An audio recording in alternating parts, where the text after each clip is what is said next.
Well, it's a pleasure to introduce our panel on combating dehumanization.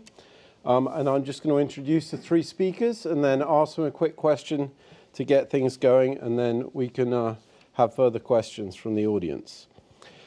David Livingstone Smith is a professor of philosophy at the University of New England in Maine. He earned his PhD from the University of London, King's College, where he worked on Freud's philosophy of mind and psychology. His current research is focused on dehumanization, race, propaganda, and related topics. David is the author of 7 books and numerous academic papers. His most recent book is Less Than Human: Why We Demean, Enslave, and Exterminate Others, published in 2011. And it was awarded in 2012 the Ansfield Wolf Award for Nonfiction. He's also editor of How Biology Shapes Philosophy, which will be published by Cambridge University Press later this year. And he's working on a book entitled Making Monsters: The Uncanny Power of Dehumanization, which will be published by Harvard University Press. It's also the title of a talk he will give at 3 p.m. tomorrow here. David speaks widely in both academic and non-academic settings, and his work has been featured extensively in national and international media. In 2012, he spoke at the G20 Summit on Dehumanization and Mass Violence. David strongly believes that the practice of philosophy has an important role to play helping us meet the challenges confronting humanity in the 21st century and beyond, and that philosophers should work towards making the world a better place. Please welcome David Livingstone Smith.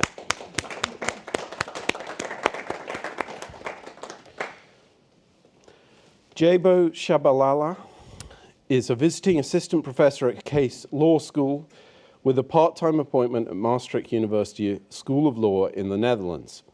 Previously, he was assistant professor of international economic law, specializing in intellectual property at Maastricht University in the Netherlands.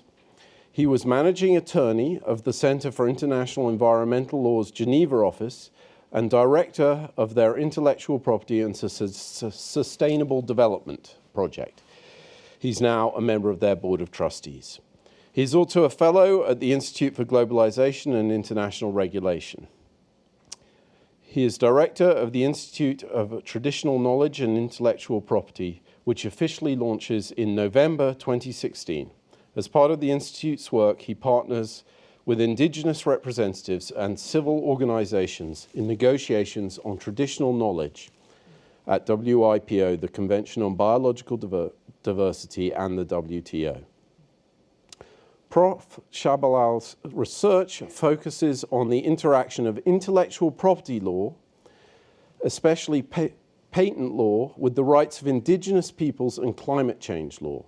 He conducts research on the rights of indigenous peoples and traditional communities to their traditional knowledge and culture, and the role of international intellectual property treaties in enabling or preventing the realization of those rights.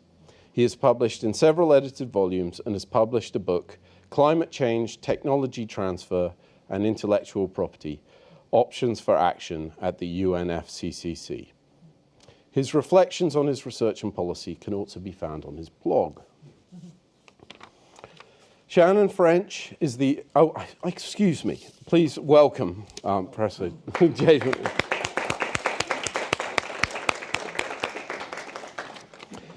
Shannon French is the Inamori Professor of Ethics, Director of the Inamori International Center for Ethics and Excellence, and a tenured full professor in the Philosophy Department at Case Western Reserve University in Cleveland, Ohio.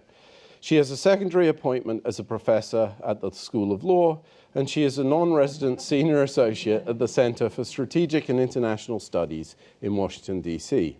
Prior to starting at Case Western in July of 2008, Professor French taught for 11 years as a tenured associate professor of philosophy at the United States Naval Academy in Annapolis, and served as associate chair of the Department of Leadership, Ethics, and Law. Dr. French received her BA in Philosophy, Classical Studies, and History from Trinity University in Texas, and her PhD in Philosophy from Brown University in Rhode Island. Her main area of research is military ethics, especially conduct of war issues, ethical leadership, command climate, sacrifice and responsibility, warrior transitions, ethical responses to terrorism, and the future of warfare. She is the author of many scholarly publications, and her groundbreaking 2003 book, The Code of the Warrior, will soon be re-released in an updated and expanded second edition. Tomorrow. Congratulations. Thank you. She is editor-in-chief for the International Journal of Ethical Leadership and associate editor for the Journal of Military Ethics and the Encyclopedia of Global Justice. Her scholarly interests also include business, corporate, and organizational ethics, bioethics, environmental ethics, meta-ethics, and moral psychology. Dr. French frequently presents her research at international conferences and participates in the public debate on ethical issues through media articles, interviews, radio, and television appearances. Please welcome Professor French.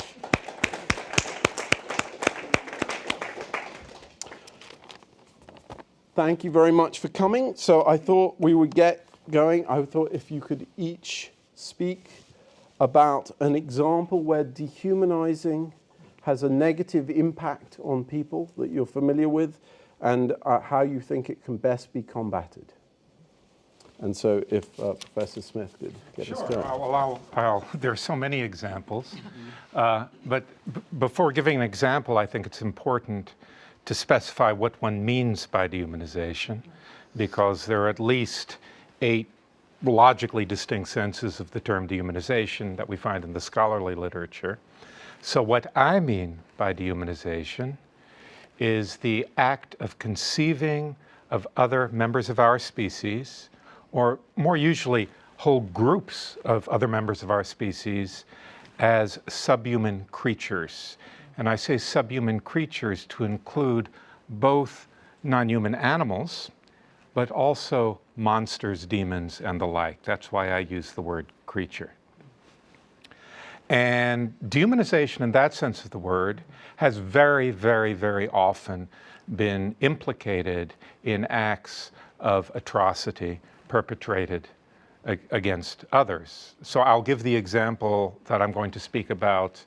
I'll give one example that I'm going to speak about at greater length tomorrow, and that's lynching in the United States. So if we look at some of the examples of what were known as spectacle lynchings that were widely advertised and which literally thousands of people would attend, lynchings where railroad companies would put on special excursion trains to transport those who wish to enjoy the festivities of seeing another human being tortured. We find that the acts of violence were acts which we don't traditionally think of befitting a human being.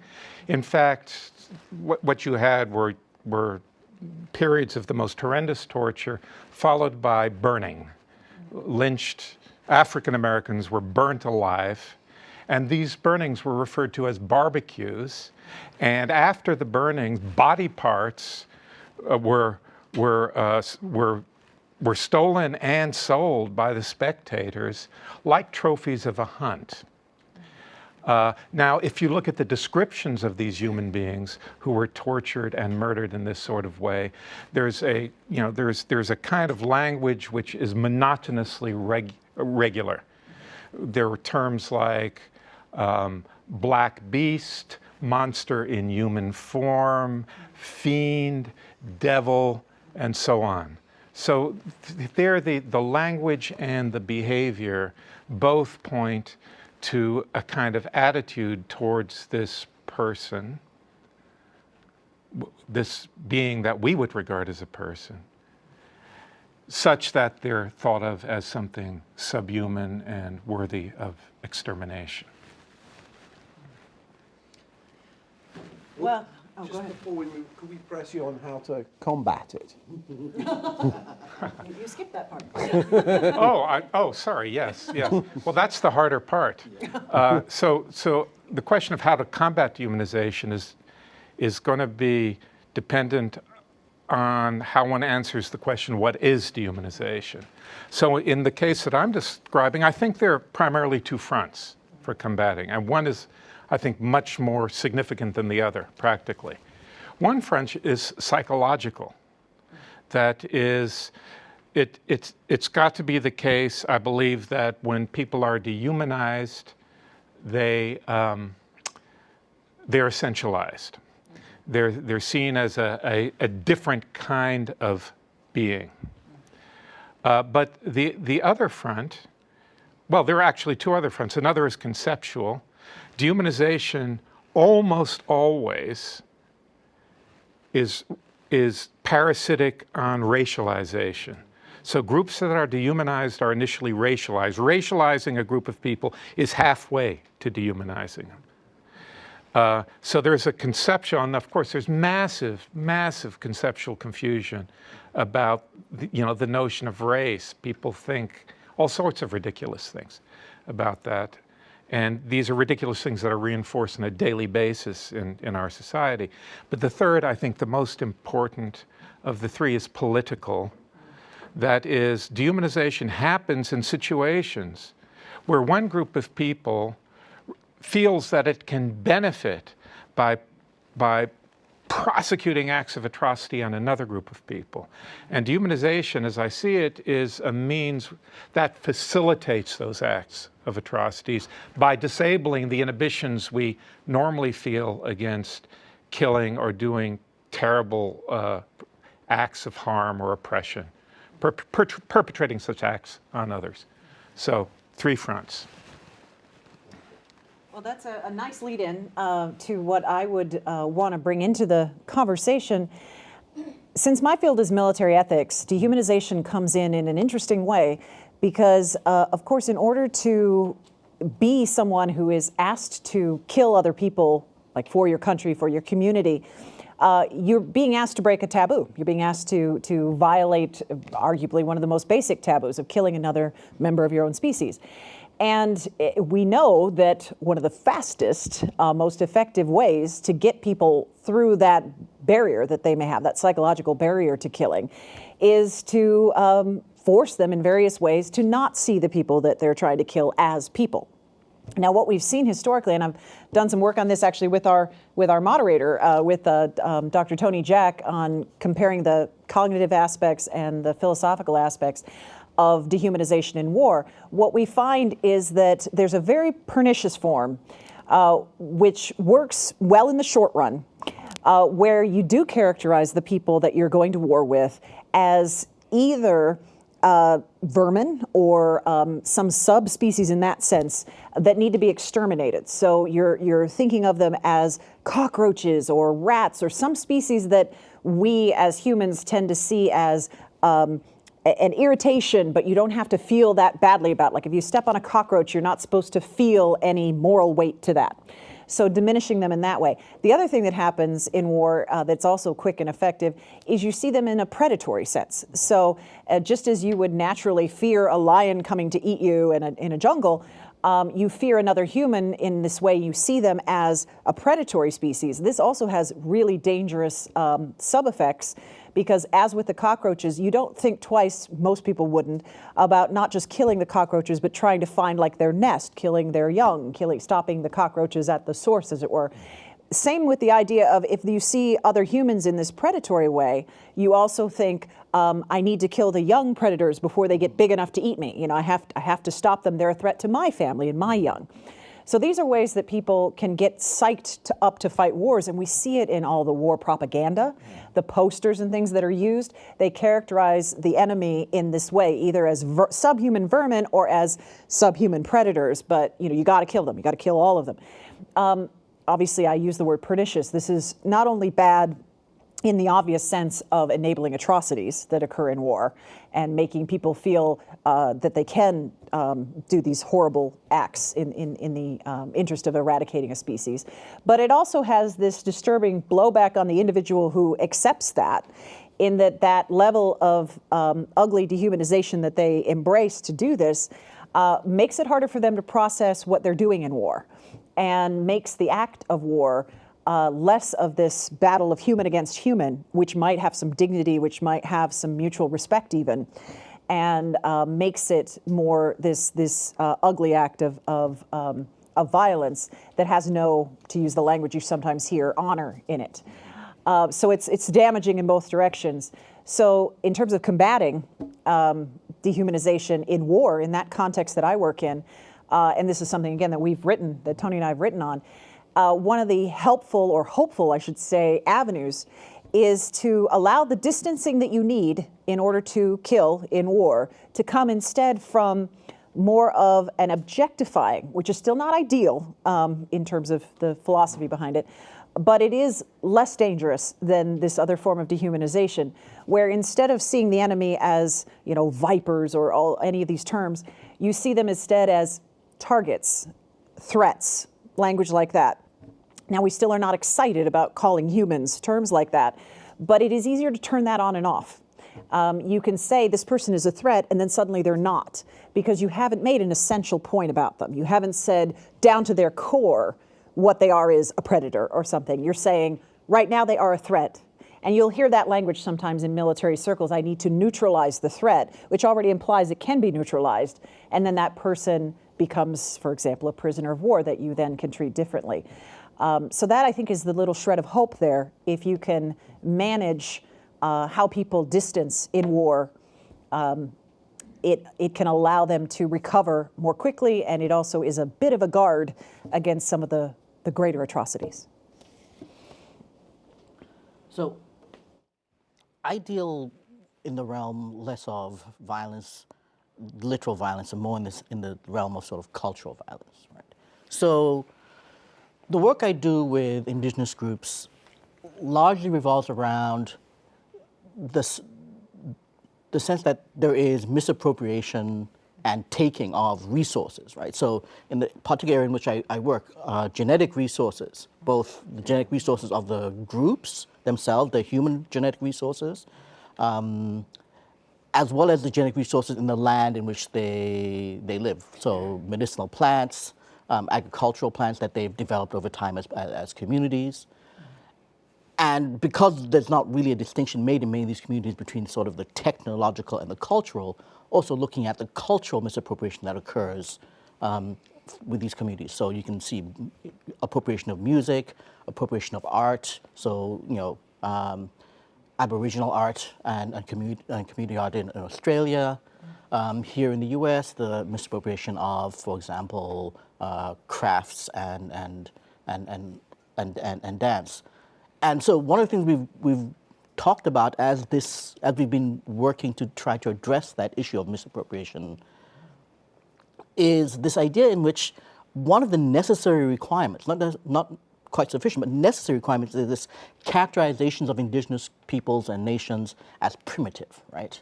And so it's not just a matter that they're other, right, which is a whole more complex, but that they are necessarily primitive. And primitive in really two key ways that justifies the taking of the resources, right? Primitive in the sense that they are both relatively incapable of producing and creating culture and technology, though that, of course, seems directly opposed to the fact that people seem to desire to take it nevertheless, right? But also primitive in the sense that they are not making use of them, right? Appropriate and proper use of them. So a lot of the biotechnology stuff is around the fact that they're not making use of the plants that could be used for treating diabetes. They're not making use of this plant that could be used for treating, obesity, right? So they're not making use of it, so it justifies going in. But it's all premised in this idea that they are primitive, right? And because they are primitive, they are lacking both legal ideas of legality, ideas of law, ideas of property, right? And so this is part of a broader sort of problem for indigenous groups more generally, right? I mean, we live in Cleveland. We see Chief Wahoo all over the place, right? The caricature. We see the name of the Indians, right? And the history of this country with the genocide of Native American groups is huge, who still exist. There are still many people here in Cleveland who are Native American, who have to live that kind of dual existence where they are both recognized as human, but an aspect of their culture is either considered dead or primitive or insufficiently acknowledged, right? So what is it that we're trying to do? So one of the things I've been working on is really this idea of, it's based in two ideas, right? These are nations, these are sovereigns, so one of the premises has to be that that is a recognized kind of thing, right? That takes you out of the realm of primitive and thinking about them as nations that need to be treated as such as a matter of both international and legal law, but also as generators and possessors of law, right? Of custom and law internally in the community, which means that at a minimum, one of the first things we have to do is recognize the customary law of these communities that regulates how technology and culture is generated and exchanged, right? That there are indeed such existing forms that can be revived or recognized in that structure.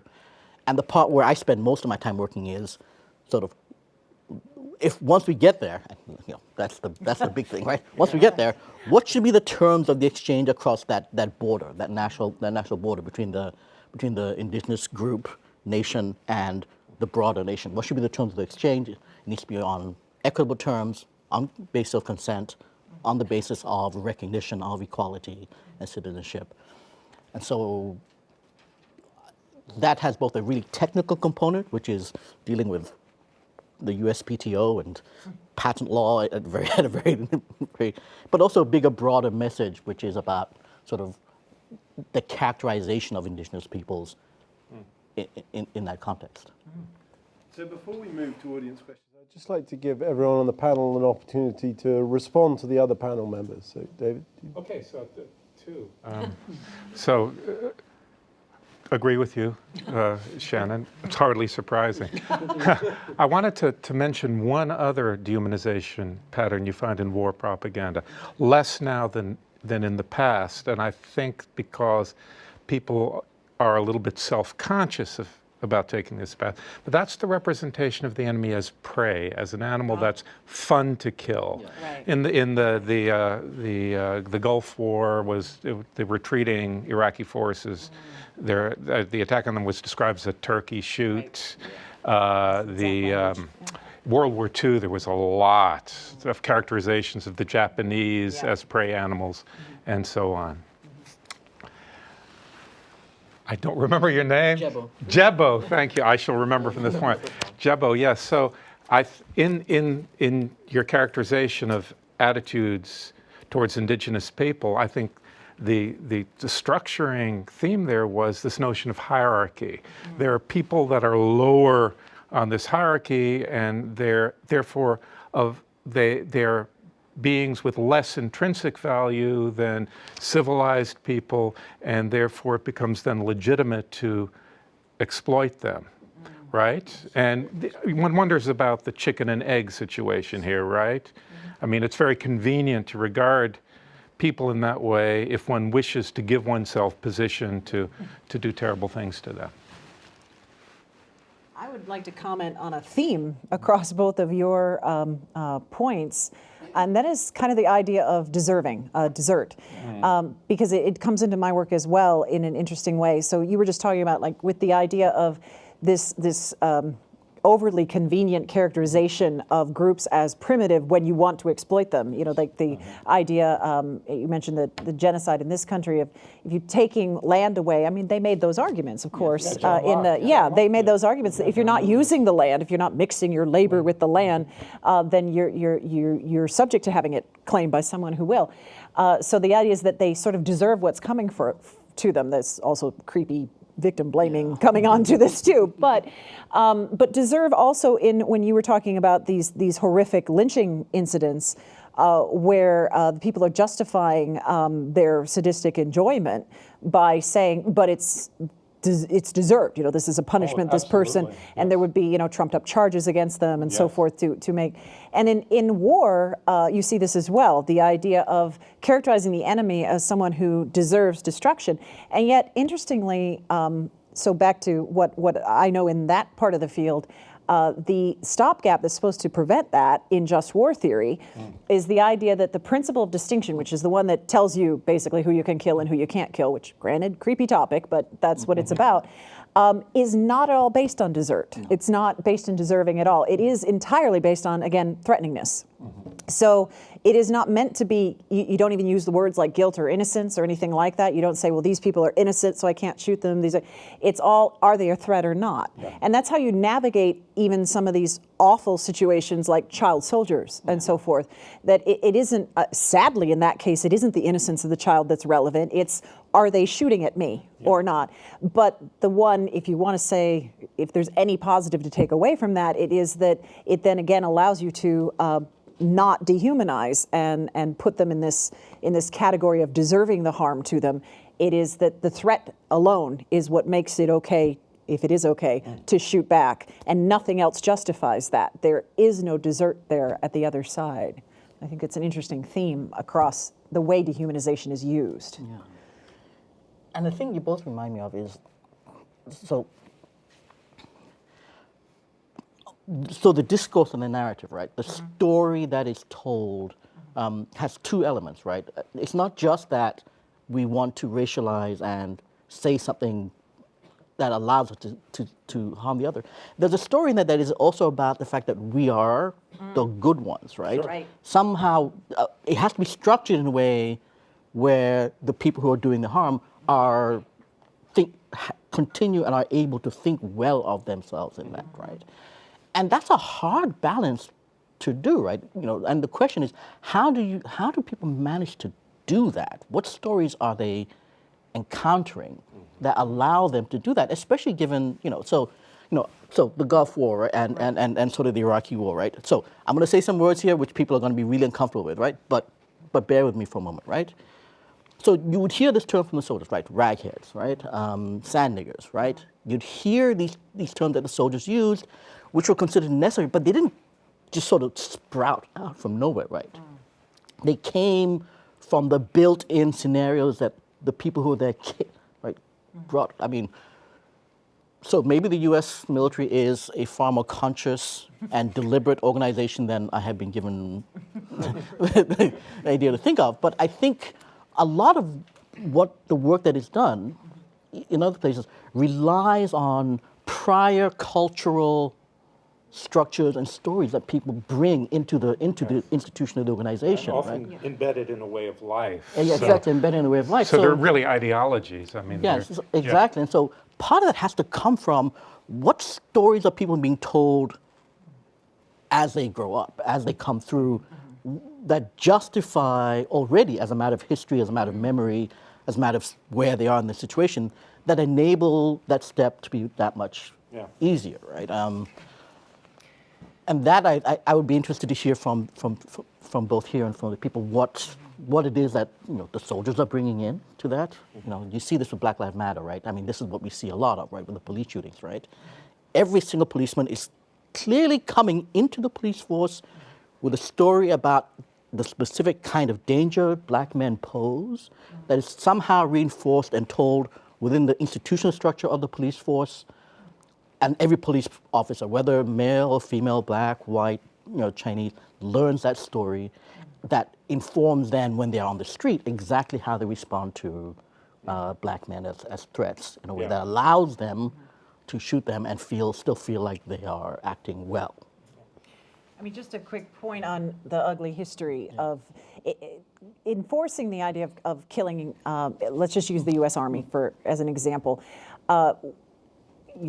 Nobody's gonna like this tale, but the way that it unfolded in terms of training and what kind of language was used is that initially they were finding, and we go back to World War I, World War II, even the Civil War, they were finding that this reluctance to kill, which frankly, we want to have some hope from that. I mean, I like the fact that at least there's some natural barrier to killing within your own species. But unfortunately, from a practical standpoint, the military was saying, well, now we've got a problem here. We're trying to train people, particularly if you're dealing with conscripts. Yeah. So you're drafting people who didn't choose this, and you're saying, I need to quickly get them ready to kill, because that's what I need them to do.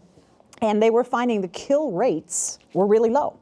And people were hiding that they weren't firing and things like that. There's some interesting signs of that. Even some archaeological research, like they found in the Civil War rifles with like 25 bullets rammed into them because they just weren't firing. They were pretending to load over and over again and not firing. So by the time you get to the Vietnam era, there was a conscious choice made to say we need to up our kill ratios. And that too, horrifying, but I love that language. But to do that, they initially tried this as a quick and easy approach. Now, you're right that the people we're dealing with are humans already embedded in a culture, so they're coming with prejudices, bias, all that too. But the Army was saying we can use that and we can tell stories and build up the narrative to get them to kill more readily. So they were using the kind of ugly rhetoric that would quickly dehumanize the enemy. But later what they were finding is, yes, they got higher kill rates, but they were also having lack of control. It eroded discipline. It was causing other problems. And they may not have cared much about this, but we care. It was also increasing PTSD rates and recovery rates for troops. And you saw that spike in the Vietnam War. So then coming out of that, there was this reevaluation eventually that started to say, now we just can't do that. And frankly, also changes in the overall culture, that people were less comfortable with having a sergeant train someone and tell them to use these ugly terms. So it got taken out of the official training in a very intentional way.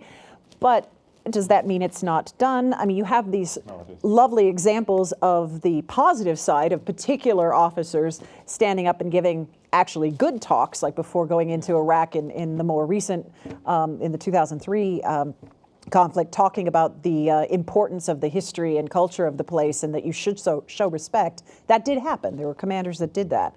But obviously, there were also those who went back to the default that it's an easier go-to. Yeah. It's a quicker way. And that I think raises a really interesting problem. Two interesting problems. One is that if we're considering combat motivation, the problem is striking this balance. You have to be able to disable inhibitions against killing without letting the genie completely out of the bottle and people just go berserk and do awful things. And it's hard to see how that could ever be really satisfactorily managed in a combat situation. But more, I think significantly there, with respect to combating dehumanization, the fact is that encouraging dehumanization is very often in the interest of elites that wish us to do terrible things. And propaganda then plays a very big role in that. So, I can't think of major examples of dehumanization resulting in, say, genocide that did not involve propaganda from elites. Okay. Let's open it up to the audience. You could ask a question or you could offer something and merely ask for the panel to respond to that. But if we could start with questions or comments that are directed to the entire panel. I have a question. Just for a recording's sake, thank you. It's on. Does he have to press it, or What's that? there's a button? Does he have to press it? No, is the LED screen on? Yes. I have a question. You guys were talking about the theme of deserving and that, and I was wondering what you had to say about the death penalty and how that plays into the deserving versus predator, especially when they're already in jail or something like that. I can certainly respond to that. I once took part in a conference on, the conference concerned itself with justice and the death penalty. And one of the speakers that I shared, did I share stage? No. One of the speakers there is a man named David Dow, who is a lawyer who specializes in defending people who may be given the death sentence in Texas. And in Texas, judges boast, evidently, about the number of human beings they've had executed. And we had a very interesting discussion. And what eventuated from that, and some of my own research, is that dehumanizing the defendant is a tactic that is resorted to by prosecutors who are pitching for the death penalty. So, I mean, there are examples of, say, prosecutors referring to the defendant as, in the following terms, well, you know, when you have, it's quite folksy, you know, when you have hunting dogs, sometimes there's just a situation where the dog has to be put down. And then the connection is made. This person is devoid of all human sensibilities. Conclusion, you know, they have the same moral status as the dog and need to be put down. Relating that to the military context again, there is this language that comes in too of sort of finishing people off, that you can't leave someone, you can't take them prisoner. I had the privilege when I taught at the Naval Academy of actually bringing a guest speaker who had fought in the Vietnam War and who was willing to talk about things that he did that crossed those lines. He very brave to have that conversation with us, and it was very hard for him to do so. But he admitted essentially war crimes, that he killed off wounded enemy in his situations, and he does not now think that was at all justifiable or correct. But he was trying to explain, not to excuse, but to explain how he got to that mindset. And it was very much this idea of irredeemability, that there was no, that if you did not just kill them completely, that they would keep coming at you, almost like, again, it's another form of dehumanization, but almost like a figure from one of these horror movies. It just keep coming at you if you don't, zombies, Yeah, exactly, like some kind of a zombie or a Jason or something is going to come at you, and that you had to just finish them off. You had to do this, and I think, if I had my way in terms of the language with the training, I would want much more, and I certainly do try to advocate this in my work, but I would want more of this language of threat, because again, the threat goes away, and it's a dangerous line. We want to be careful with that.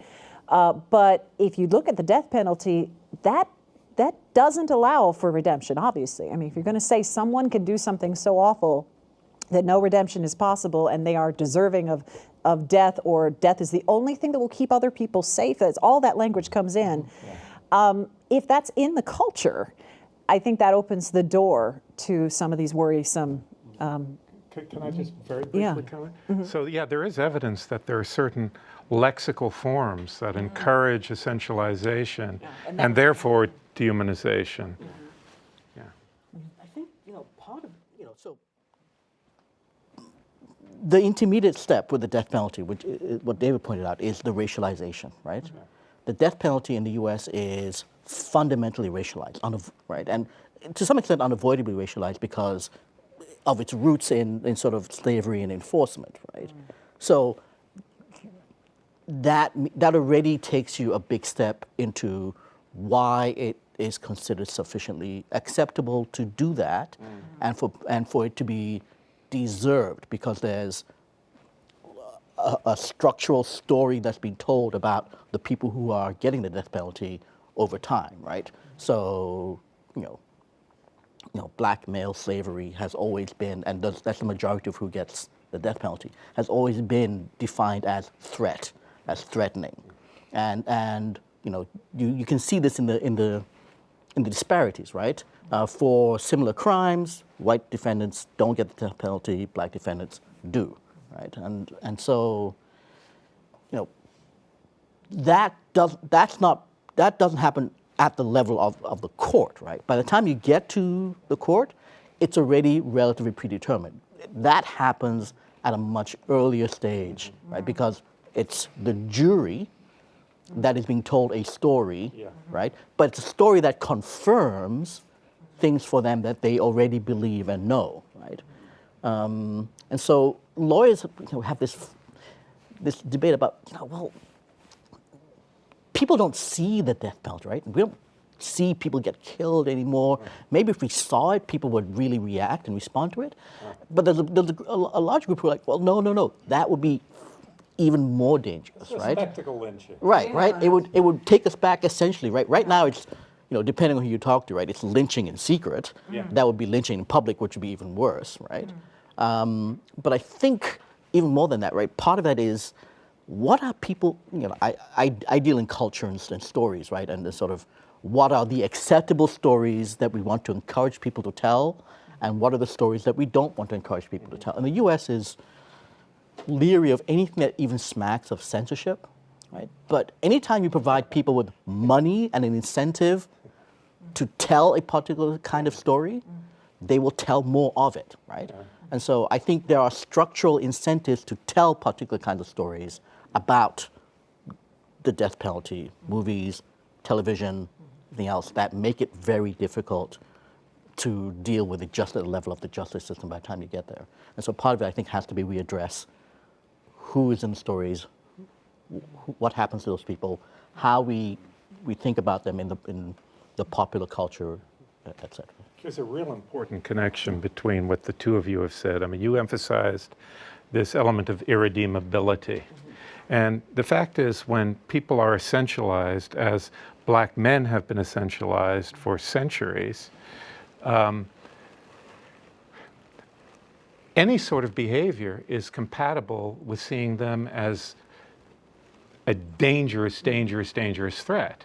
So even if a black man behaves in a perfectly peaceful way, the logic is, but they have it in them, right? And it was the same with the Nazis and the Jews. As Himmler said, oh, everyone knows they're a good Jew. He said sarcastically. The idea is, if you're a Jew, it doesn't matter how you behave outward. You've got it in you to be part of this evil conspiracy. You know, as a related point, very much in line with what you were just saying, in a lot of the recent police shooting cases, one of the things that really jumped out at me was how the police officers, insofar as we heard their voices at all, sometimes they were quickly silenced by this, so we wouldn't hear. But when you did, they were describing how terrified they were, and in some of the videos that some of the victims made, you could see, or the victims' loved ones made, you could see and almost feel the terror of the police officers. And as you're saying, I mean, they have created a threat in their own minds that they then blow up to this degree. And an interesting contrast with the behavior that we're trying to get from troops, which I think there's a lot to say about, is that, I mean, we don't let the fact that you might be killed be a justification for firing back in every scenario. I mean, we have rules of engagement for troops. And in many cases, they have to endure incoming fire. And they're even, sometimes it would surprise a lot of civilians what they are having to deal with before they're even allowed to fire back. So that the very idea that a police officer would fire first in any circumstance.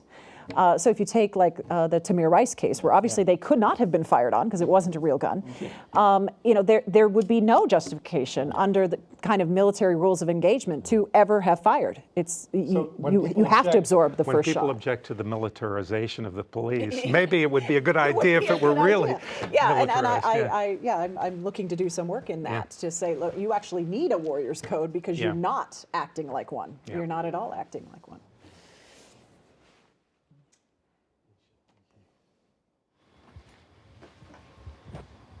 Hi, I'd like to ask the panel a few general questions on the subject of soldiers and what they are trained to do in terms of seeing things as threats and their past policies of dehumanization.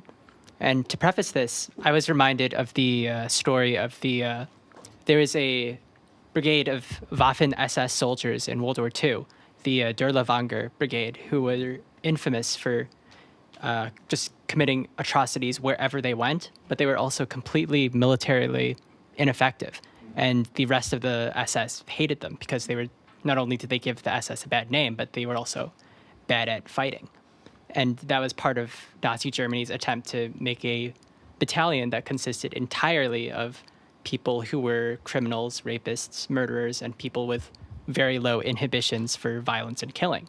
So clearly the ideal for a military unit is something that's not completely uninhibited, but also has some form of inhibition.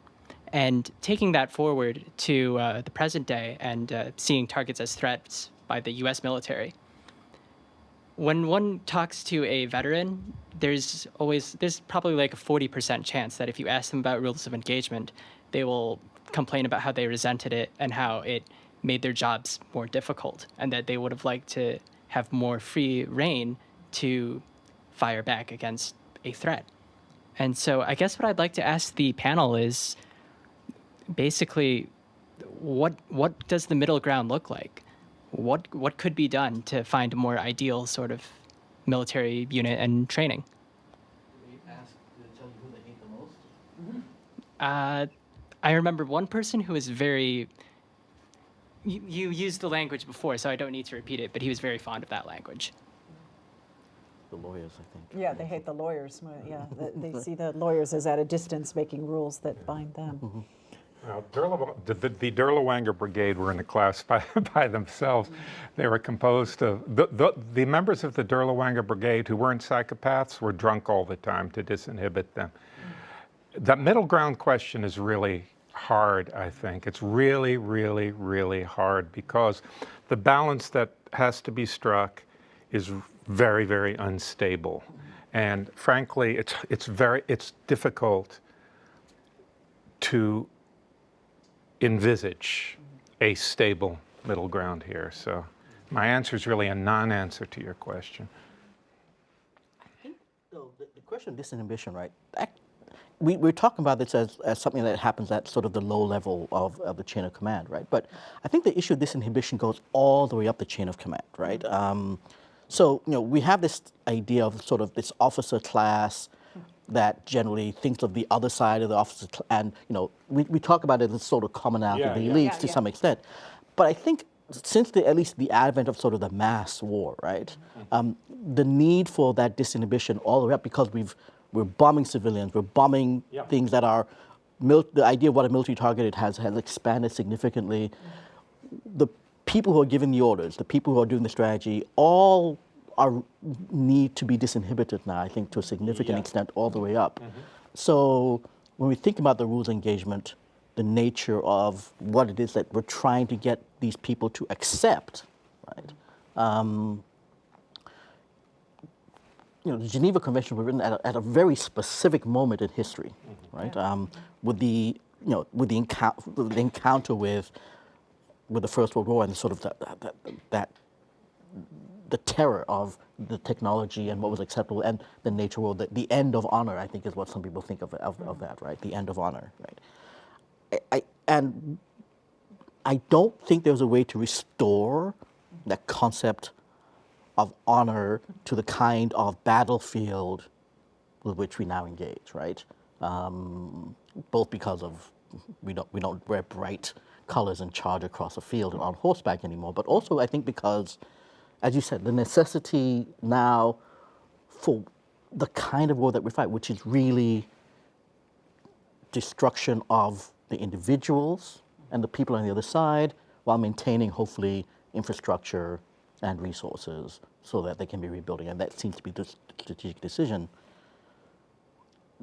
But I think the history of it shows, to some extent, right, there's this new book talking about how everybody in the Reich was high, or at least on speed, right? Rush. At Rush, right? And that, and I think there's some quibbles around about to what extent there's a lot of evidence around that. But you definitely get a sense in which both the propaganda and the stories that need to be told, the need for disinhibition has to go all the way up. And so what I'm curious about is, what is being done to disinhibit the generals and the officer class, and not just sort of the Couple of thoughts on that. I mean, one, I will say on the disinhibiting point, I mean, I would argue it's happening cultural wide.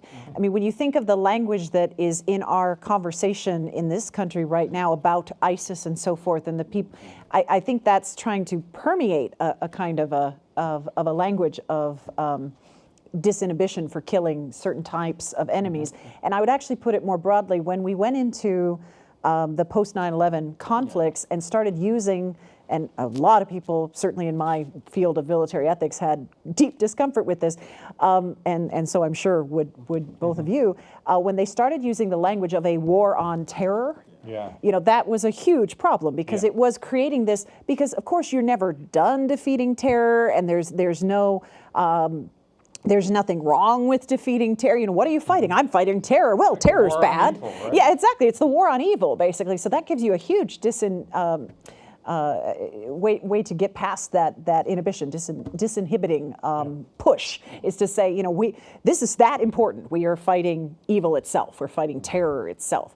And I think classifying certain groups in that way, whether it's accurate or not, is, and sometimes I would argue it is, but other times it isn't, is very worrisome down that path. However, I will say, and I guess this is a positive note in a way, I actually don't think honor's dead, but I think, and this is something that I work for in my approach to military ethics in the practical side, on the training side, I think what has to be done is to completely separate out any thought about reciprocity or what the nature of the enemy is at all. I make my arguments, when I speak to troops, what I argue is not the case that you should treat these people well because they are people. I believe you should. In my heart, I believe that's why. But I don't even make that case. Yeah. That's not the case that I think will work, I guess is my point. I make the case that if you hold certain rules, if you set certain lines and say, this is my honor and I won't do certain things because these are my standards, and you recognize that if you violate those rules that you have set yourself, then you are doing damage to yourself, then it separates out any feelings you might have about the enemy. So where you might have someone say, as we've heard people say, well, yes, I did this horrible thing, but they deserved it, back to desert again. Instead, I would say back, I don't care whether you think they deserve it or not. We don't do that. That's not what we do, regardless of who the enemy is. And setting the rules in a very different, it's funny because it almost sounds like sort of a selfish way of saying, these rules are here to protect you. They're not to protect other people, but of course it has the effect of keeping them from committing atrocities. This isn't a skeptical question, it's a genuine question. To what degree do you think soldiers are able to sustain that in combat? With those peculiar pressures? It definitely requires constant reinforcement. And it requires also, and this is the hardest part, I think, it requires that the culture itself believes it down to the ground that you're hurting, that they'd be hurting themselves. Yeah. So where you have healthy units with a healthy, what we call command climate, where the person in charge, and frankly also some of the other peripheral figures like chaplains and so forth, if they all believe it, that if our troops cross these lines, they're going to be permanently damaged. The troops, again, are going to be permanently damaged. They'll believe it and they'll remind people. I mean, I had conversations with chaplains who said, I would see a look in a certain guy's eye or a certain gal's eye, and I would see that they had crossed over to hate. And I would say, we got to take them off the line because that person is about to do something, whatever that something is, that they're not going to be able to recover from, that they're not going to come back from. And so we need to pull them out. But you need someone with that eye looking at it saying, that's starting to creep in. And I would guess that entails something bigger, which is in the wider culture outside of the military unit, that people understand that the perpetrator of atrocities is damaged. But that presents us with a problem, doesn't it? Because that's a big taboo. Right? We don't like to talk about killing in war, and we don't like to talk use every word but that word. Yeah, we don't like to acknowledge that the very act of killing inevitably places tremendous psychological and spiritual burdens on those who do the killing. We like to treat, the traumas of war. You go to treatment, right? It's like having a case of the flu. But it's not like that. It's much more serious. I think there's progress being made, though. I mean, I really do. I think that the conversation, exactly. The moral injury conversation has at least opened. Yeah. But I think this bumps up, I think, against sort of two issues, right? One, whether and to what extent it survives the loss of a colleague or peer, and what structure they have for that. But I think even beyond that, right, it has such difficulty surviving the politics of the political class, right? Because, so the torture in Guantanamo, right, erodes any sense in which the idea that we should be thinking well of ourselves, unless we can say to ourselves, by doing that, we are being the good guys. Bagram, right, airbase, right, the same kind of things. And so the urge to hide that, to put it away, I think creates a sort of an untenable moral compromise that makes it that makes it very clear that you're not the good guys, and it's communicated very easily to the people who are your opponents, and it's usable on the other side. But that's how- helpful, isn't it, though? Because you can say, especially if you're in the area of what we call, the coin, the counterinsurgency Yeah. type strategy, the hearts and minds Yes. stuff, winning hearts and minds.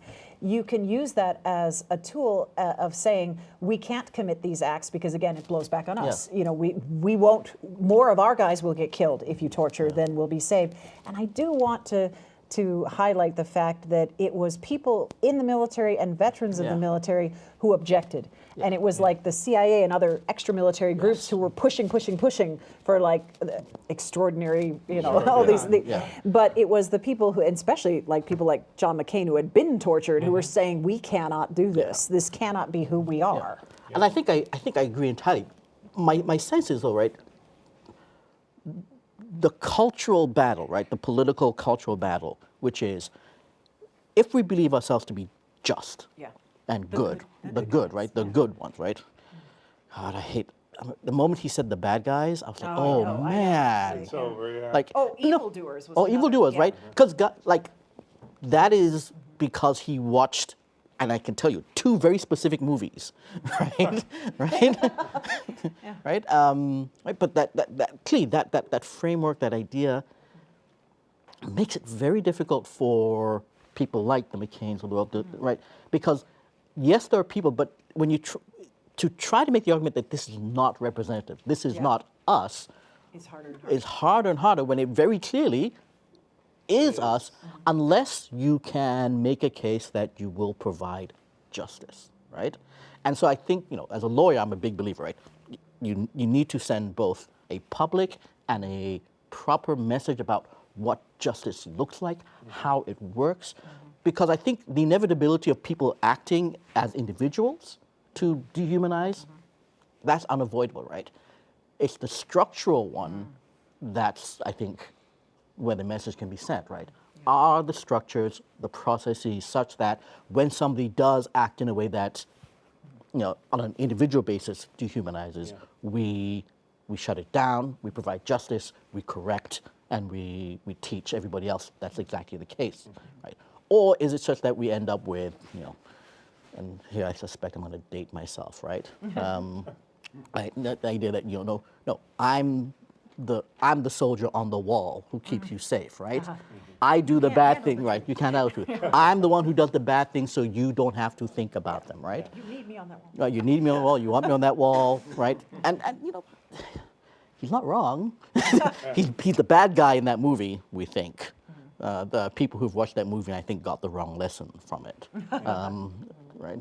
Dick Cheney, for one, I suspect. Right?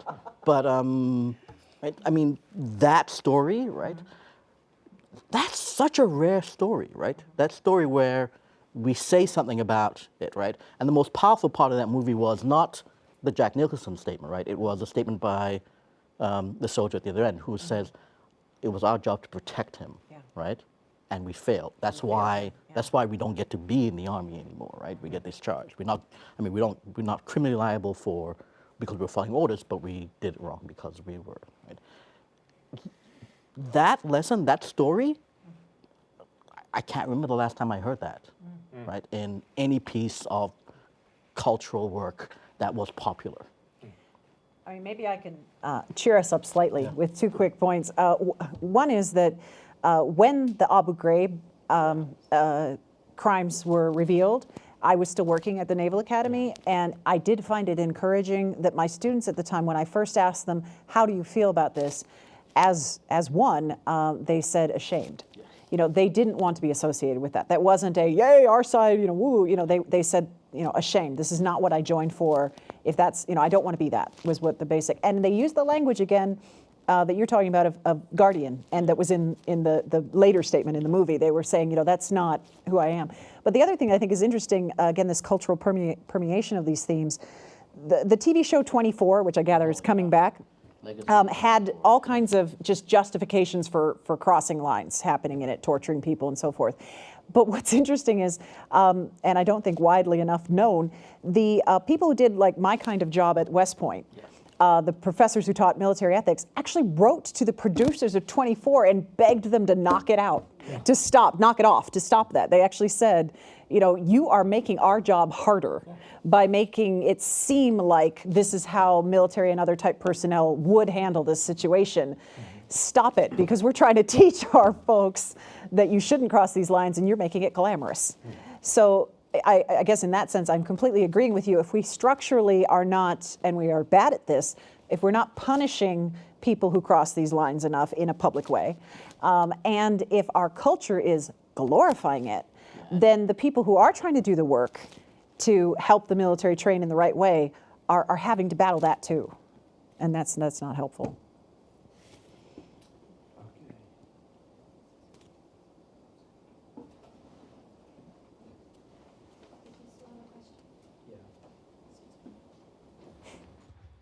Thanks.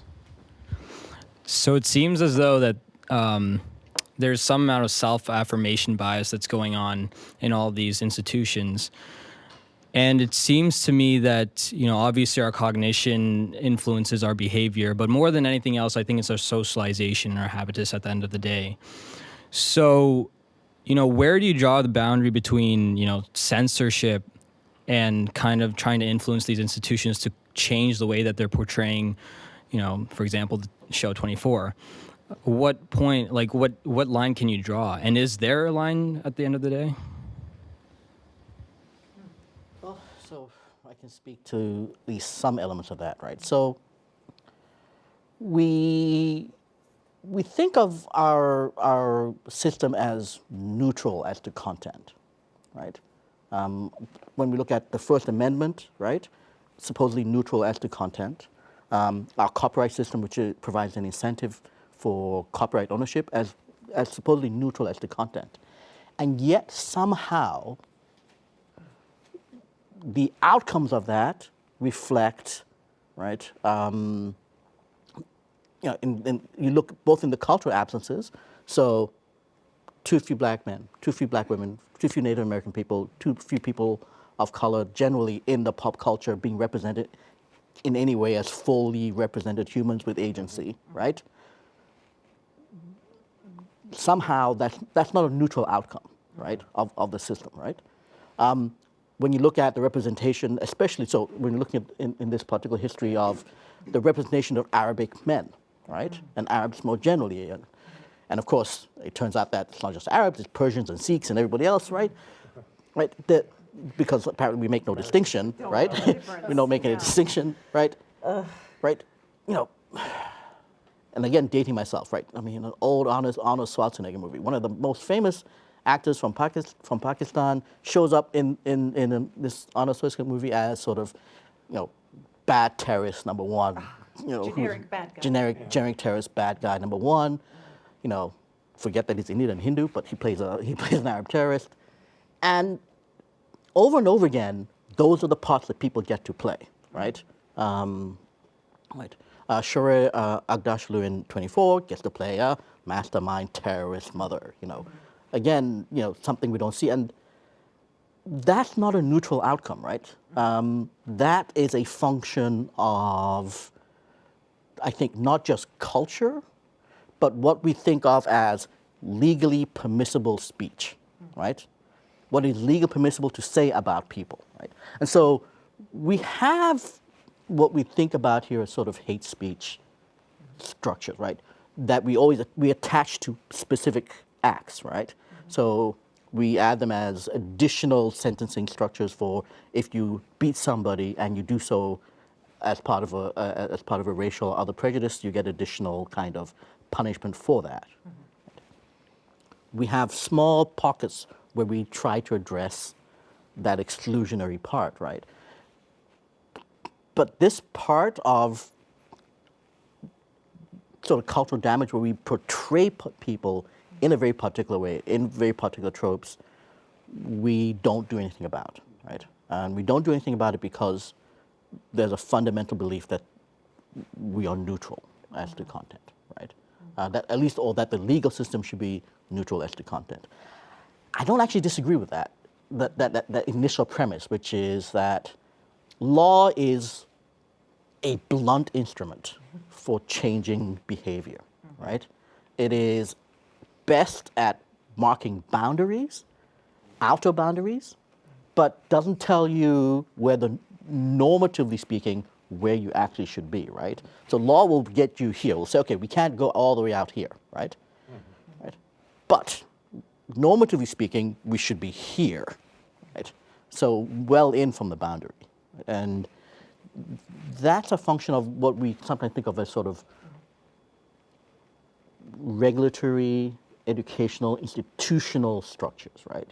Which are less susceptible to law, but are more susceptible to, I suppose, money and susceptible to characterization. And the thing Shaming, maybe? shaming, well, this idea, people like to think well of themselves, right? And that's the root that you need to attack, right? That they think well, and there will always be cynics who will not care, right? But the vast majority of people who are producing this kind of content, who are producing this kind of culture, who are participating in propaganda, are doing so to some extent because they are thinking well of themselves.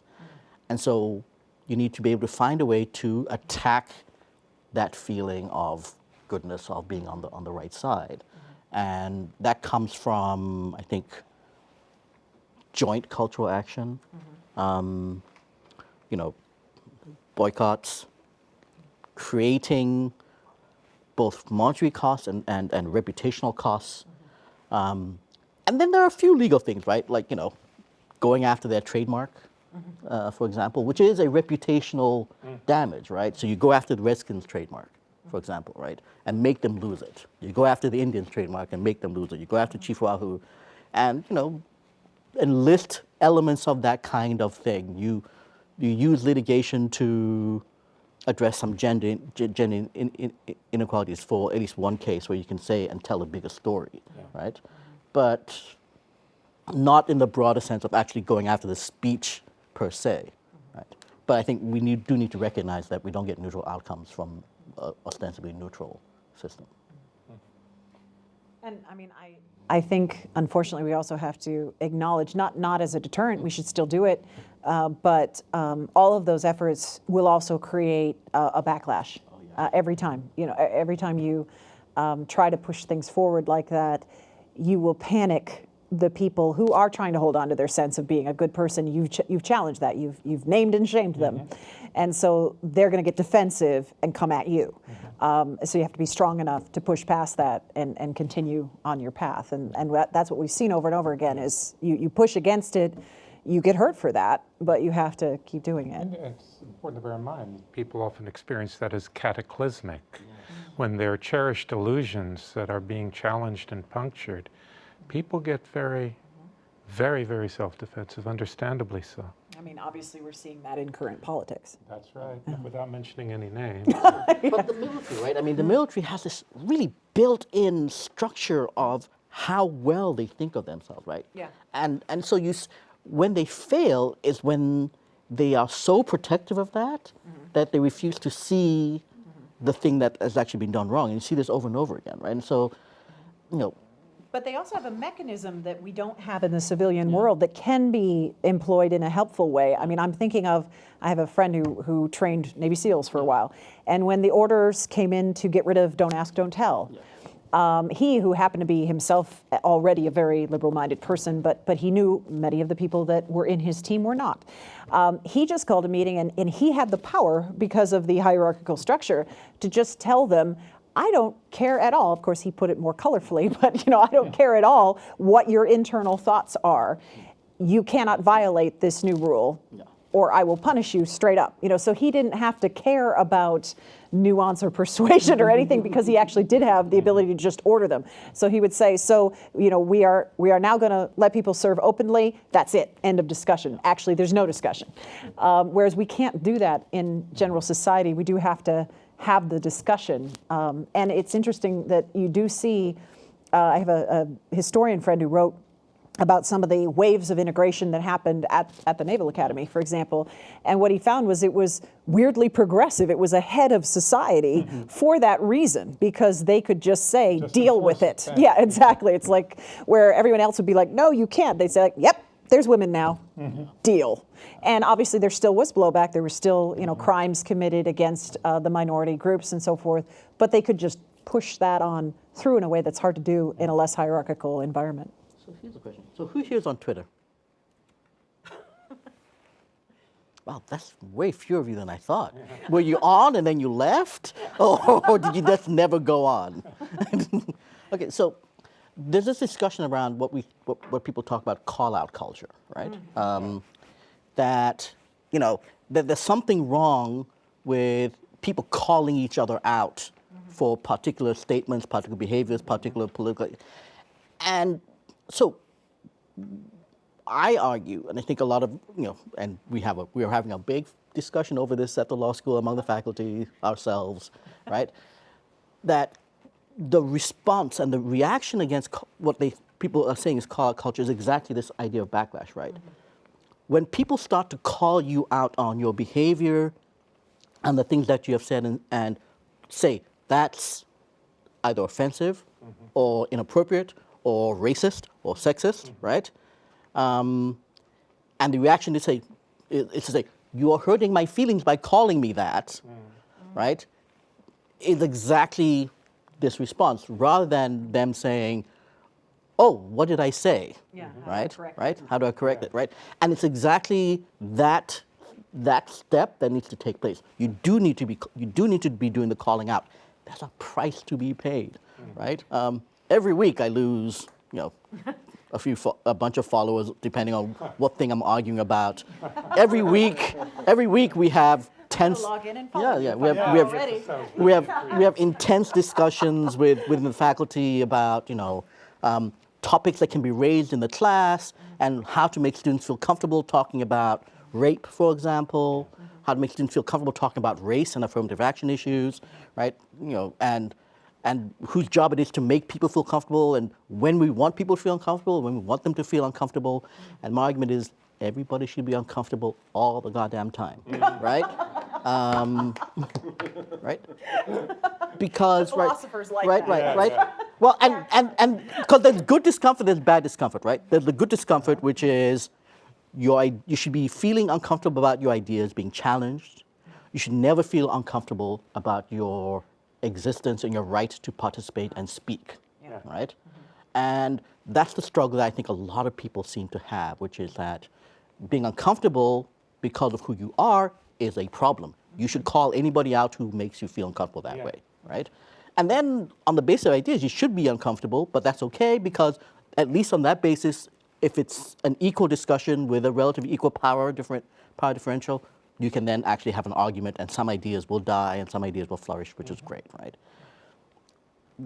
We idealize that in academia as if that's something that should be unique to academia, right? Right? And it's not, right? These are the fights we should be having every day with every person out there, because the culture is kind of propagandist, right? Kind of. Right? Just a wee bit. Just a little bit, right? And if it doesn't get called on it, things will keep getting said, right? Yeah. So it'd been a while. I hadn't paid attention to the Indians for a while. And now that they're in the championship, I was looking and I was like, okay, I'll watch a game. And I thought they had been reducing the presence of Chief Wahoo and everything else. And then it turns out, actually, no, it's kind of, I thought it was maybe a tiny little patch on the shoulder. It's actually a patch about yay big, right? And I thought they were not using the caps anymore. I thought they were just using the C. But it turns out that, no, actually, he's right there, and you watch the entire game with him right there, right? And, I have lots of Indigenous and Native American friends, and they can't watch the game. Yeah. I mean, how do you watch that game? How do you walk into a room with somebody and have a conversation with them as they're wearing the T-shirt about something else, right? So you either are going to feel like you can't have the conversation, or you need to leave the room, and then everybody feels like, okay, this is okay. And then when the political thing happens, when you're seeking political justification or vindication of your political rights, because everybody's been conditioned to think of Native Americans a particular way, it will be dismissed as silly or as, right?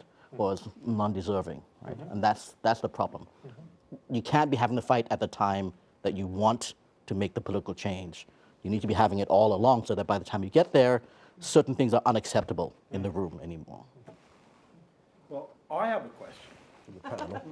Because Jaber made this interesting point about how we can maybe sometimes get some traction against dehumanizing because people like to think well of themselves. But the thought it immediately brought to my mind is perhaps believing that you will at least think better of yourself is one of the big motivations for dehumanizing. And I'm particularly thinking of David's idea that it's about establishing yourself on a hierarchy with some people below you. So I'd just like to get your reaction to that. Well, obviously, I agree with you. Dehumanization entails judgments of differential value.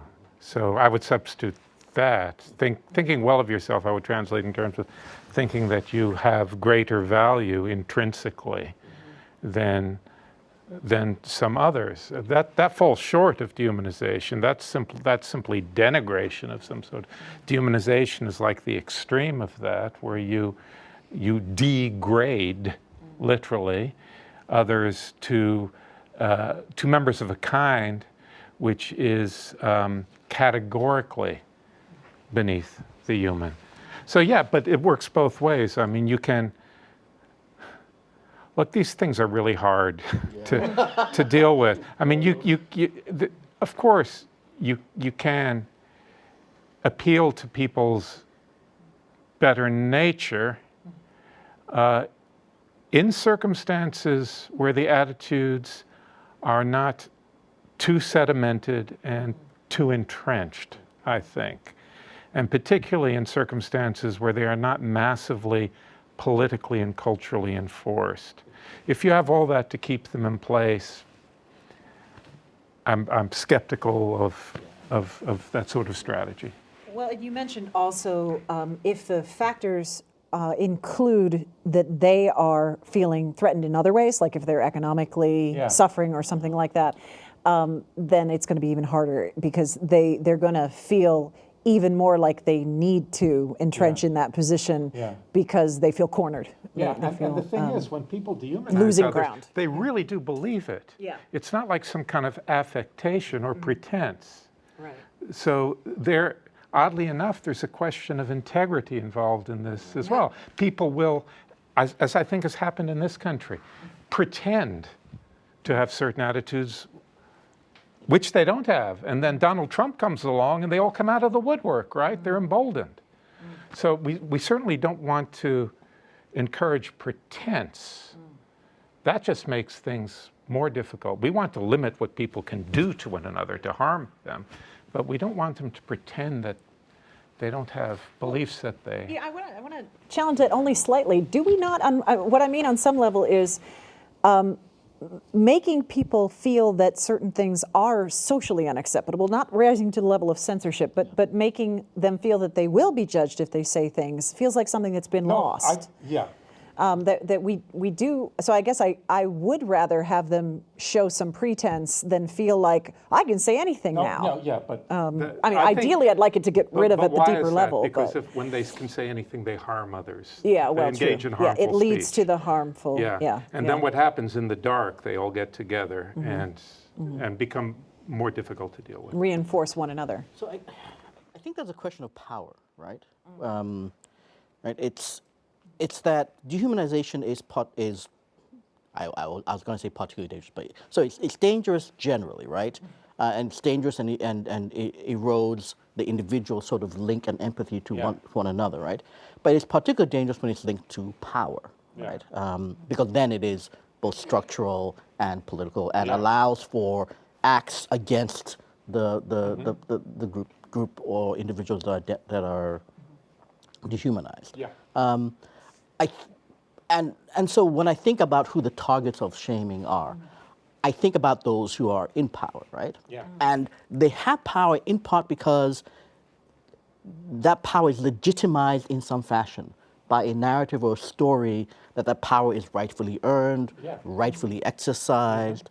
And so when I say people want to think well of themselves, I think of those in power who have a story to tell and whose legitimacy resides in that story being bought and believed by everybody else, right?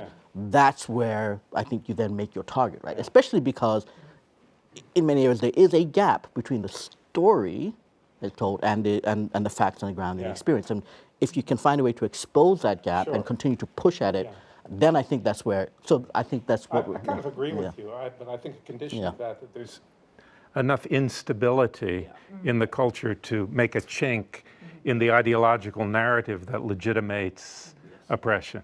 Right. I also think, in thinking about your question, Tony, I'm wondering if there's hope in the idea of if the people who are doing this dehumanizing of others to make themselves feel better can be made to feel better in some other way. You know, in other words, if there is an economic factor and you can improve their economic circumstances, this is an empirical question, but you know, would it then be easier to make inroads on some of the other problems if they weren't also being weakened in some other way? Okay. So I don't know if that's true, but this is why you tell a different story, right? I love, one of my favorite things is the rural organizers in the South, right? When you had the shift from into sharecropping farming, right? And you had rural organizers come in, and what they did was, it would have been very easy to organize the white sharecroppers and the black sharecroppers, right? And what they did was they went in and they talked to and brought them all in the same room and told them the common story that they had, right? And also very, very, very smart, told them who the common enemy was, right? Redirecting, right? And the reason that failed was precisely because the farmers and the owners saw exactly what was happening, right? They saw that the story was being told, right? And so they created just enough space for an increase in privilege for the white farmers that allowed them to get a benefit that would not have been available to black farmers and split up that right?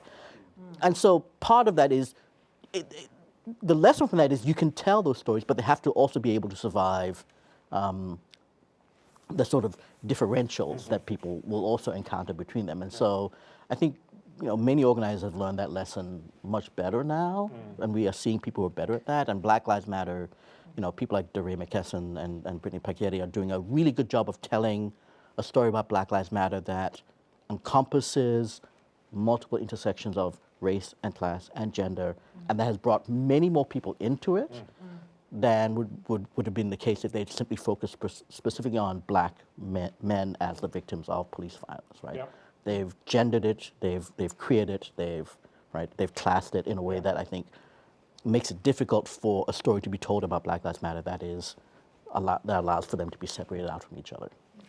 Sort of intrigued by that common enemy idea, by the way. I mean, it's funny when you look at like sci-fi attempts to bring the human race together insofar as there is a human race. What do they always do? They have an alien attack, because then that's the one way that we would all get along, right? Is if we had someone else to hate. But they can't be understandable aliens. They have to be monsters. Right. They have to, right. They can't be sympathetic because that kills that notion. So we're coming near to the end of our time, and we've had one very clear constructive suggestion, which is to have an alien invasion. But I want to, I just want to push you just before we need to finish, since our panel is about combating dehumanization, and it has been clearly a struggle to come up with many strategies. So let me ask you, put that in another way, which is, what sort of discussion should we be having? Institutions should we be creating? Projects should we be engaging in that might help us to combat dehumanizing? So I just want to put that to the panel to finish the discussion. Before we finish that, someone had a question a little bit ago. Do you mind if we just quickly?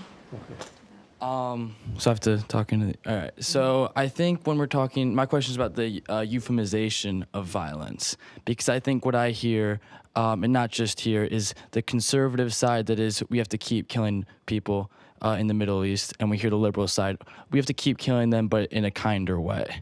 And my question is, I guess, where is the Middle Eastern voice saying, like, how about not killing us? So I think, I mean, we can debate about whether like this training is making progress. I don't know. But to me, that I'm not really concerned with that because I think our government has already solved that problem. They said we don't have to worry about soldiers committing these atrocities because we have drones now. We have a president who's willing to use drones at a level much more vast than anybody else who's come before them. And these are killing civilians. This is like documented widely. So I think on the flip side, we talk about dehumanizing. Now we have this aspect of humanizing in order to justify dehumanizing. And what I mean by that is we have, the media pulling out, pictures of people in Libya, pictures of people in Syria saying like, oh, look at this little girl. Like, don't we want to help her? And whereas like Syria and Libya, I mean, before we started messing with their countries, they were like the most thriving countries in that region. And now we have our, and we call it humanitarian interventions. So I guess that's where I don't really think that using different terms like that euphemize this violence really help. I don't think that's progress. Well, I think I can combine and maybe bring us into that final point, because I think when we talk about what the frustrations that you're expressing and also the question that Dr. Jack was asking about, where do we go from here? What would we do next? I don't see the work that I do, for example, in military ethics as in place of or even an obstacle to the work that needs to be done in peace studies and conflict resolution. I mean, I jokingly say it sometimes, but it isn't a joke that, please put me out of business. I'd like to not have to answer these questions because war goes away. Great. I will happily retool my personal research in order to not have that problem.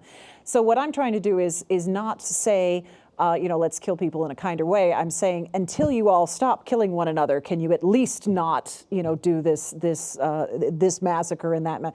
Can you at least contain some of the horror? Because the horror is not contained very well. But I would definitely urge the conversations to be had, and it needs to be a very political conversation about what do we want as a nation to demand of our leaders as alternatives to violence, because it isn't an easy answer. You can't just say, let's get rid of war and leave it at that, because there are going to be problems where people are going to take advantage of power imbalances in the world, and you're either going to have to ignore that if you don't have a military option or have some other option. What I would like to see is a lot more conversation around what those other options actually are and how they can be much more humane. And for example, what I mean is, in the past, we've been a little bit sloppy is a weak word, but about going to options like sanctions, for example. We'll say, well, we don't want to go to war, so we'll use sanctions. And then the sanctions end up killing millions in some cases of innocent people. Yeah. So while someone might feel self-righteous about, well, we didn't go to war, it's like, yeah, you killed more vulnerable populations than otherwise. So what I want to hear is, okay, like I'll see a bumper sticker that says war is not the answer, and I get a little frustrated because I'm like, well, yeah, but please do talk about what the other answers are. You can't stop there. So if the answer isn't sanctions, what tools should be in our belt, basically, to stop, if someone is committing genocide in Rwanda, how do we deal with that? Because just saying, I'm not going to go to war for that can't be the only answer.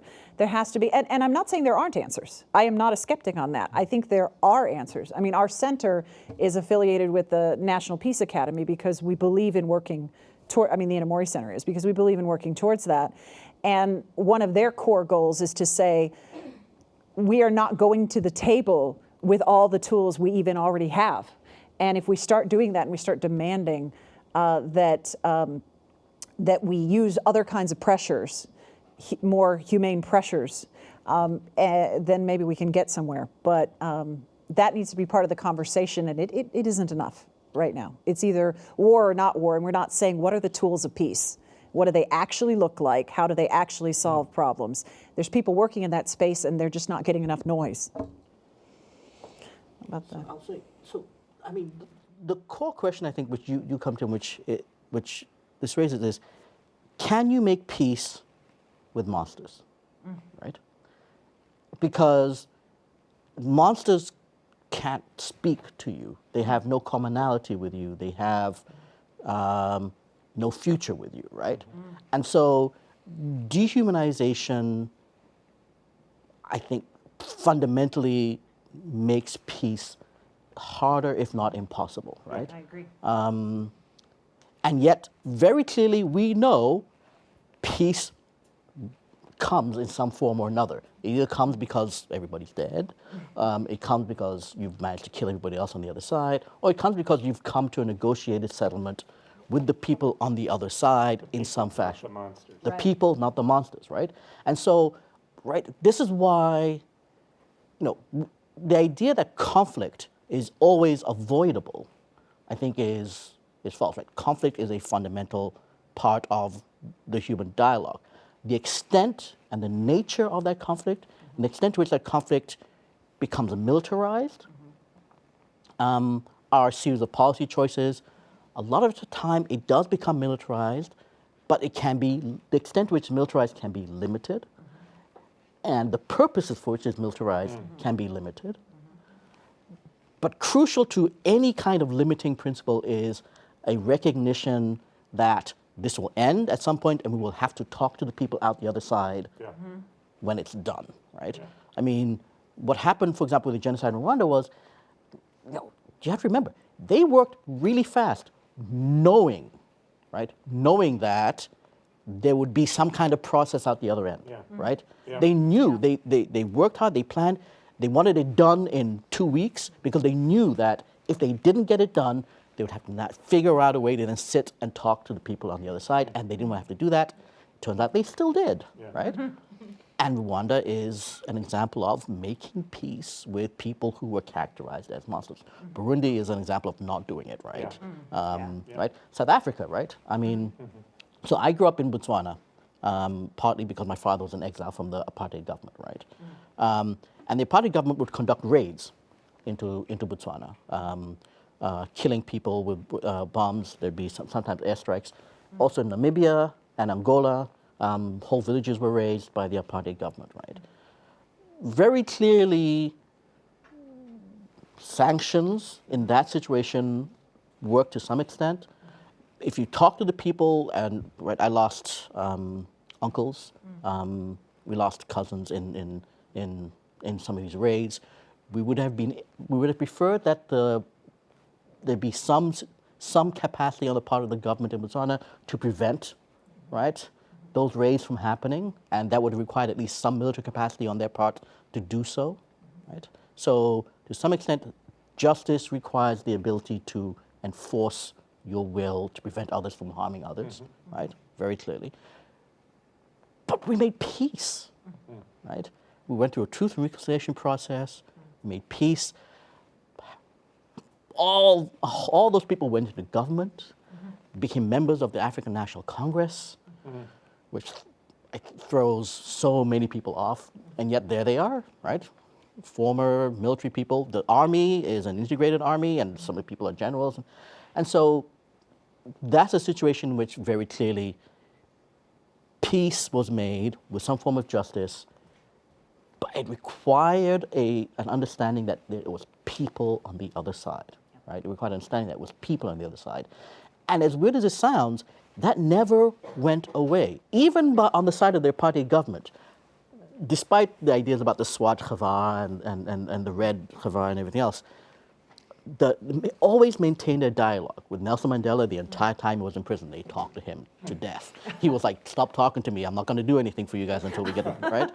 They talked to him. They talked to the Mbekis in exile. There were always channels, because people understood that at some point this would end and there would have to be a resolution. And I think that's the key, right? That's the key to what's happening in Iraq. That's the key, this understanding that it will end. There will have to be some settlement, and the people will have to be dealt with in some way, understood with in some way. And that's a messaging that I think institutions can do, right? Yeah. That's a very clear sort of institutional and news stories, right? Right? NBC tells us stories not just of the soldiers, but of the people there, right? Not just embedded with soldiers, but embedded in the communities, right? Yeah. That's the thing we can start to demand of them in any conflict that occurs. That I completely agree with. Yeah. In other words, NBC becomes an organ of of real news rather than propaganda. Right. Right. Rehumanizing instead of I Well, mean, they're not yeah. because they always were human, but forcing people to see.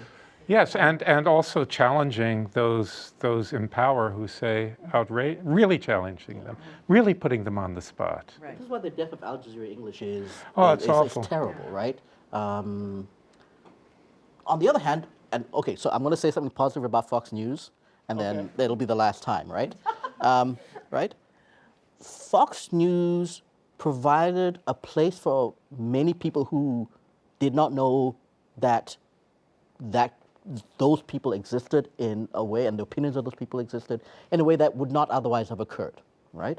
So before, if you'd asked many black people who lived in the North what people from rural and Appalachian South were like, right? I think there are myths and stories that we tell about those people, right? Fox confirmed significant amounts of that, very clearly, but also created a sense in which narratives where we saw them as other political actors and not just simply as mythic monsters, boogeymen that our parents would tell us about, will send you down south, right? Kind of stories, right? And that kind of diversity in the media, I think, is necessary. Can't just be Fox News, and hopefully isn't just going to be Fox News and CNN, but the lack of Al Jazeera and other places where you would see different kinds of people all talking about news and telling the different experiences of people, hopefully on a factual and objective basis and not like a Fox News basis, I think is fundamental and necessary. And when you look at like the people who are currently in a group like ISIS, and you're not again justifying cutting off heads and so forth and all these things, but you still are asking the question, why did they choose this group? What do they think they're trying to achieve, or what is it?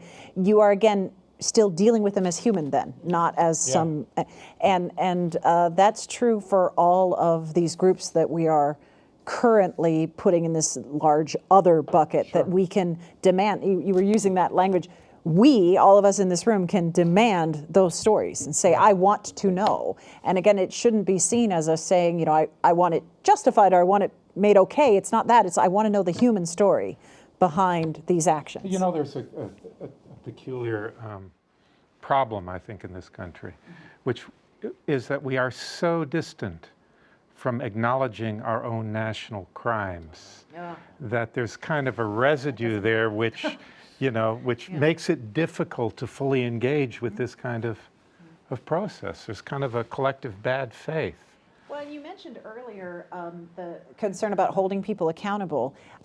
Since my work is international, I often run up against the obstacle, and it really is an obstacle, of the fact that this country is not willing to be part of some of the international efforts, like the International Criminal Court and so forth, or even things like treaties against landmines or things like that. So you almost feel, as an American, you feel somewhat muzzled in those conversations because they have every right to say, you won't even sign on to this. This is a basic attempt we're trying to make to create some lines for everyone and say, no one can do whatever this crime is. This is a war crime no matter who does it.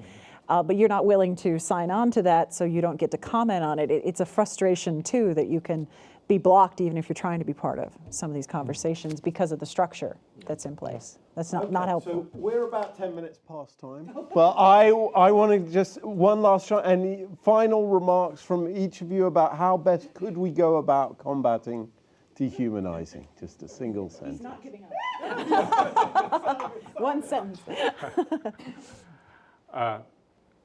Right, so there are lots of ways because this requires efforts on many fronts. So I'll just arbitrarily say one of them: education. Education. People need to understand, as I mentioned before, the full extent of our national crimes, which I think that would free us up tremendously, actually, in this country to deal with things in a more humane way. But also education about a lot of the factors that go into dehumanizing. Education about the race delusion, as I like to call it, for instance. So that's my little piece. I will just add to that. I mean, I agree. It's an aspect of education. But I would say specifically, kind of what we were just talking about, demand to know the human story behind things that shock you. So when you hear something on the news and you think, how could a human do that? And so you're basically about to dehumanize whoever did that. Go ahead and ask for the story. You know, if you don't understand how someone could do that, find out how did they get there. Yeah. And again, not with the view to say, oh, well, then it's okay that they did. No, I mean, it still might be horrible, whatever they came to do. But if you understand how they got there, you're still treating them as human. And that first step of respect might get us to where we are no longer in this trap of not being able to talk to the other side. I think culture matters, and especially for our generation, pop culture matters immensely, right? And so we live in an era where showrunners hear from their fans every day, and they respond to them, right? And so and it's not just television, right? It's music, it's the plays that are put on here, and the stories of, right? Constant critical analysis and calling out, right? Will make a big difference. And you know, it's simply, the more people do it, the more people will do it, right? It really is like that, right? The more you do it, the more people do it, the more it becomes acceptable to do it, and then you can help to shift. And it doesn't take that many people. I read Wonder Woman comics, and and there was a time when I was ashamed and kept it hidden. Now she's a UN Goodwill ambassador. So. And on that note, for this wonderful discussion, thank the panel very much.